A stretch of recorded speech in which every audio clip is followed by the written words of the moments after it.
merayakan Paskah ini, apa hal-hal sederhana yang harus dikerjakan orang percaya dalam menuntaskan amanat agung? Terkadang orang percaya bingung mau buat apa, sehingga banyak orang percaya hanya jadi penonton. Ya, kita memang disuruh untuk memberitakan Injil, dan memberitakan Injil itu adalah tugas utama kita, ya. Kita memang orang percaya itu diberikan karunia yang beda-beda. Ada yang punya karunia ini, tidak punya karunia di sana. Ada yang punya karunia A, tidak punya karunia B. Ada yang punya karunia B, tidak punya karunia C. Ada yang punya karunia C, tidak punya karunia A. Beda-beda karunia.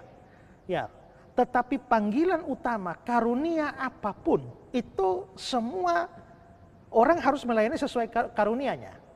Tetapi penginjilan itu bukan karunia. Penginjilan itu adalah untuk semua orang percaya. Maka gereja Tuhan itu memang harus berusaha atau bergerak di dalam pemberitaan Injil.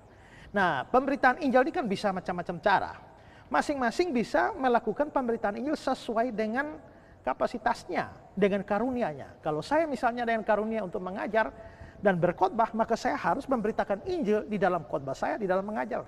Kalau misalnya seorang apologet, maka dia harus memberitakan Injil di dalam dunia apologetika. Kalau dia seorang penulis, maka dia harus memberitakan Injil melalui tulisannya. Kalau dia seorang penyanyi, dia harus memberitakan Injil lewat nyanyiannya. Kalau dia seorang guru sekolah minggu, dia ngajar memberitakan Injil melalui kegiatan sekolah minggu. Atau dia seorang dosen teologi, dia harus memberitakan Injil melalui kedudukannya sebagai dosen. Jadi apa saja kedudukan orang Kristen, dia harus beritakan Injil. Termasuk di dalam adalah penginjilan pribadi. Maka ini harus dikerjakan oleh semua orang Kristen. Nah, jangankan orang Kristen terlibat dalam penginjilan pribadi, banyak orang Kristen sendiri tidak mengerti Injil. Itulah sebabnya maka perlu Injil diberitakan di gereja-gereja. Kalau sudah ngerti, ya, sudah orangnya sudah terima Yesus sungguh-sungguh, baru dilatih. Saya kira misalnya ada gerakan-gerakan seperti EE misalnya, ya, Evangelism Explosion, yang melatih orang-orang awam untuk beritakan Injil. Turun, cari orang, sampai di jalan-jalan, di kampung-kampung, beritakan Injil kepada mereka. Nah, KKR juga bagus sebenarnya untuk beritakan Injil. Sayangnya, KKR sekarang itu lebih banyak menonjolkan mujizatnya, menonjolkan kesembuhan ilahi ketimbang penginjilan.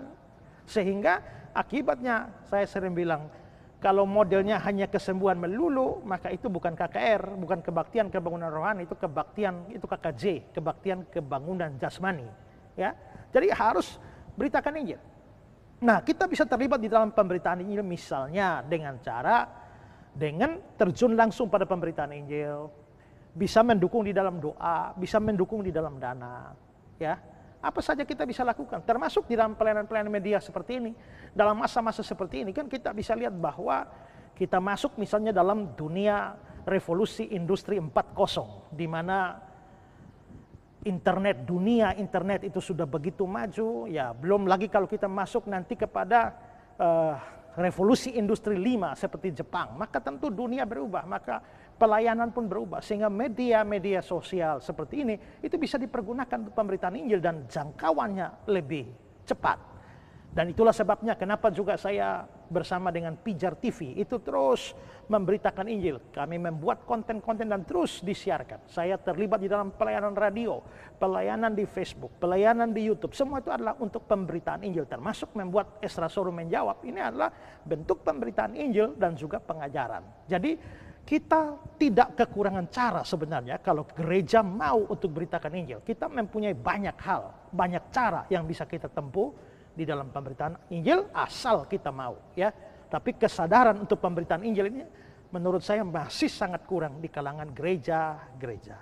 Ya, dan itu harus didoakan supaya gereja bisa berkobar-kobar dengan api penginjilan. Ya.